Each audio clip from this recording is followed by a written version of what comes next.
Welcome back to my channel. Mainit pa rin pong pinag-uusapan ang sobrang taas. As in, sobrang taas na po ng presyo ng bigas. Sabi nga po ng ating Presidenteng Bongbong Marcos, rice is Philippines' most critical problem. Yan po ay ibinalita ng ABS-CBN News. President Ferdinand Marcos Jr. on Friday described the rice supply as the country's most critical problem as his administration continues to try to bring down prices. That is something that we are attending to with all of the partners that we have both in government and in the private sector, said Marcos Jr. during the sidelines in Zambales. The president, also concurrently the agriculture chief, last week said government is closely monitoring rice prices which already topped 65 pesos per kilo in some wet markets in Metro Manila. Marcos earlier said high farm gate prices and some imported farm inputs contributed to the price increase. Agriculture Undersecretary Leocadio Sebastian earlier admitted it was hard to attain Marcos's campaign promise to bring down rice prices to 20 pesos per kilo. We never promised, he said. Yan po kasi ang nagiging issue eh. Yun daw pong ipinangako ni President Bongbong Marcos. Ilang ulit na natin sinasabi na hindi po yan pinangako ng ating presidente. Yan po ay kanyang pangarap or aspiration. Ano po ba ang sinabi niya? I will work to bring down the price so we can achieve our dream that 20 pesos to 30 pesos na bigas. Yan po ang sinabi ni President Bongbong Marcos noong May 2022. So wala pong sinabi si BBM na pangako na 20 pesos na bigas bago at pagkatapos ng eleksyon. Pero itong mga anti-Marcos, yung gustong magpakalat ng kasinungalingan, ang sinasabi po ay ipinangako. At alam po natin, ang isang kasinungalingan na pinaulit-ulit ay nagmimistulang katotohanan. Meron po kasing tinatawag na illusion of truth effect. Repeat a lie often enough and it becomes the truth. Yan po ang ginamit ng mga dilawan panlaban sa mga Marcoses. Paulit-ulit na yung mga kasinungalingan ay kanilang ipinapalaganap hanggang sa magmistulang katotohanan na kahit ang sarili nila napapaniwala nila sa kasinungalingan na sila mismo ang nagpakalat. Sabi nga po ni Joseph Goebbels, if you repeat a lie often enough, people will believe it and you will even come to believe it yourself. Iyan na naman po ang ginagawa nila ngayon. Diyan sa 20 pesos na bigas na yan. Kasi kung gagamitin nyo lang yung utak nyo at pagaganahin nyo ang isip nyo, malalaman nyo na itong mga panahon na to sa mga pinagdadaanan natin, hindi pa po achievable yung 20 pesos na bigas na yon. Alam ko, alam ninyo yan. Pero siyempre, dahil kayo ay anti, yan ang gusto nyong paniwalaan ng tao. Kasi kayo, hindi nyo mahal ang bayan. Ang gusto nyo lang ay gulo. Bakit po ba nagkawindang-windang yung bigas na yan? Dahil po ang ating agriculture sector ay neglected na for decades. Sabi nga po dito ni Secretary Arsenio Balisacan, we have neglected agriculture for decades. That is what we are trying now to reverse. We are putting a lot of our resources into agriculture and intended to create those productivity growth. Nakita nyo na, ilang presidente ang nagdaan. Neglected ang ating agricultural sector. Ngayon, ginagawa ng paraan ng ating presidente, hinahanapan ng solusyon. Reklamo pa rin kayo ng reklamo.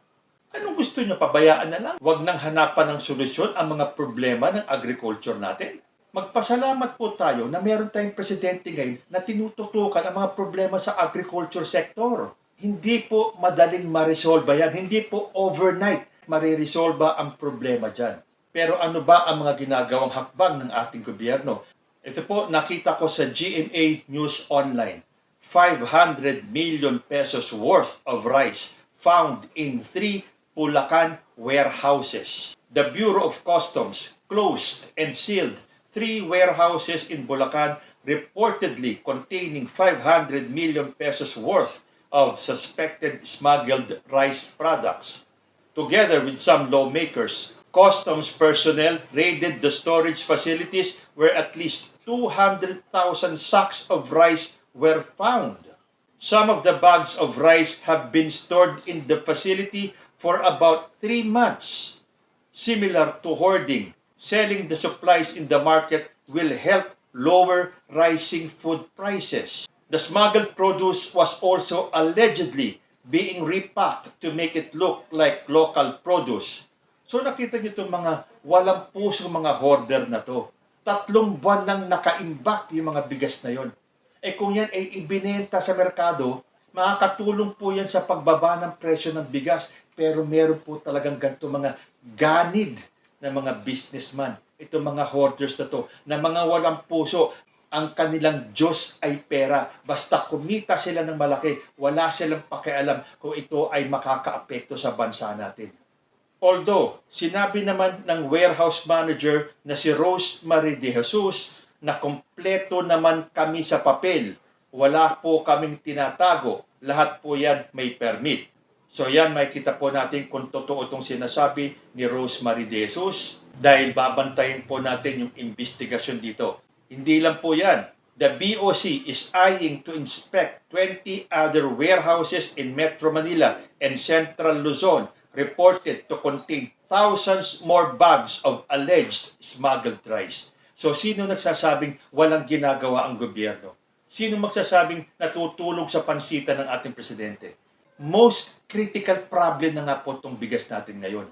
Pero dahil sa mga hoarders na yan, kaya nag-skyrocket ang presyo ng bigas. Dahil alam nila, kahit gaano kamahal abutin ang bigas, bibili at bibili tayo. Dahil staple food po natin ang bigas. Maawa naman kayo sa taong bayan.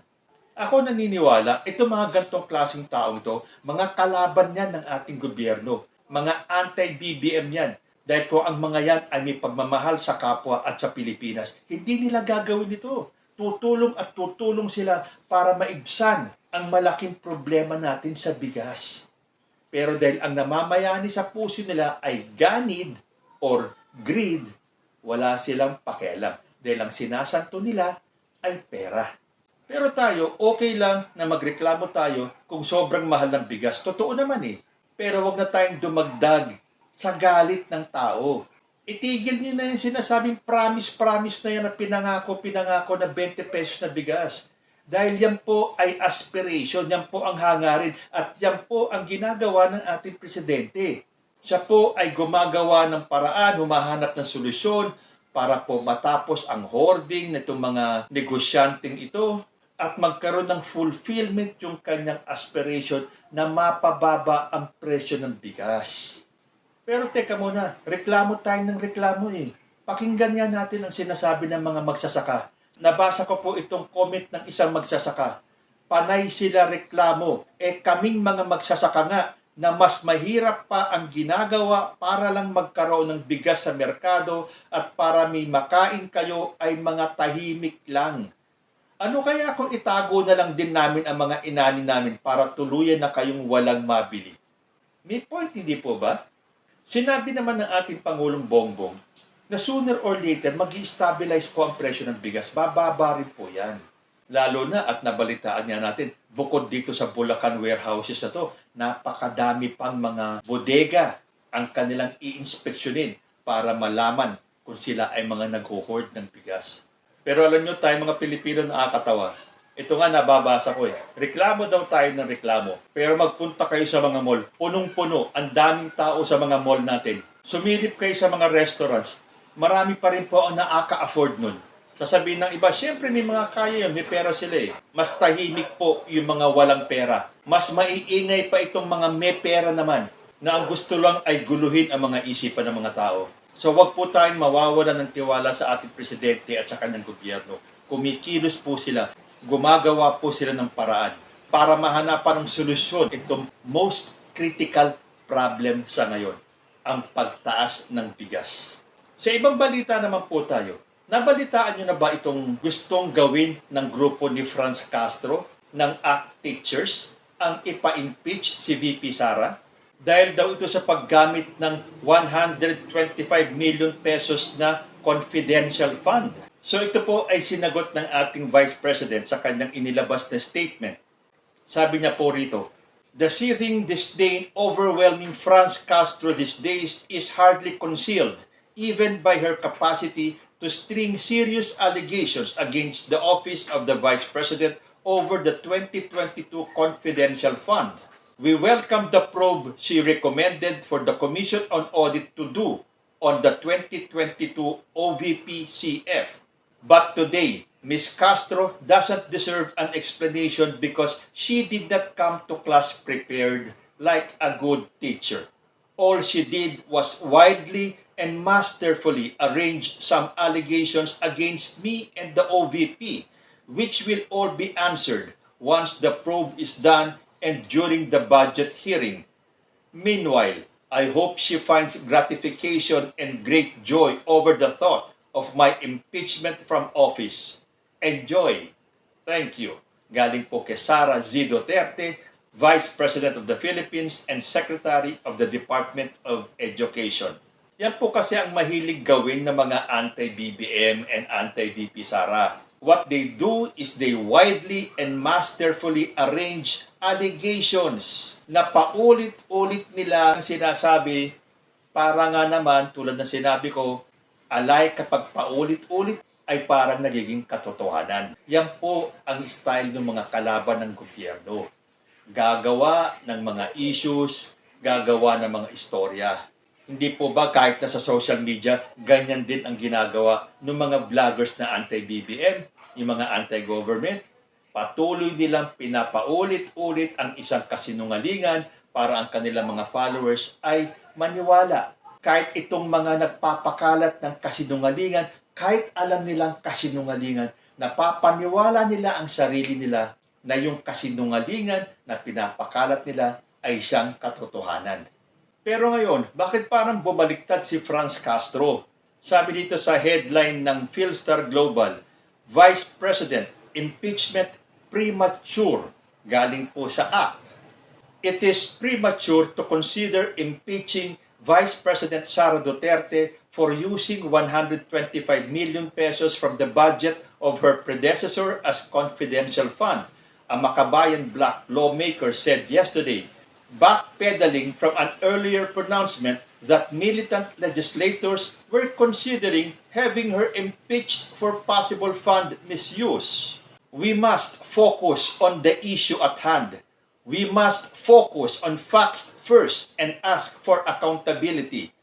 Talks of impeachment is premature, ACT Teachers Party List Representative Franz Castro said at a briefing. She announced on Friday that the Makabayan Bloc was looking at seeking Duterte's impeachment. So ano nangyari, Franz Castro? Why the sudden change of heart? Samantalang nung Friday nag-announce kayo that the Makabayan Bloc was looking at seeking Duterte's impeachment. Tapos ngayon sasabihin mo, premature yung impeachment kay Vice President Sara Duterte? Ano ba talaga ang totoo? O hindi kayo natakot kayo dahil alam nyo mabubuko kayo nung sinagot kayo ni Sara Duterte na all will be answered once the probe is done. Yan po talaga, sabi ko sa inyo, hindi po titigil ang kalaban nitong ating unity, BBM and Sara Duterte. Marami pa po tayong maririnig, mababasa, mababalitaan na paninira sa ating Presidente at Vice President. Pero ang kailangan po natin sa mga pagkakataong ito ay magkaisa. Or tayo na lang na gusto ng pagkakaisa. Dahil hindi po natin talaga mahihikayat lahat ng yan na 100% magkaisa tayo. Dahil meron at meron po talagang sasalungat. Dahil meron po talagang walang pagmamahal sa bayan. Ang iniisip lang po nila ay yung sarili nilang agenda at hindi ang kapakinabangan ng buong sambayan ng Pilipino. So we have to be steadfast. Maniwala po tayo sa mga taong inihalal natin bilang Presidente at Vice Presidente. Kayo po, ano ang masasabi nyo sa mga topics natin for today? Comment lang po down below and I will see you next time. Peace.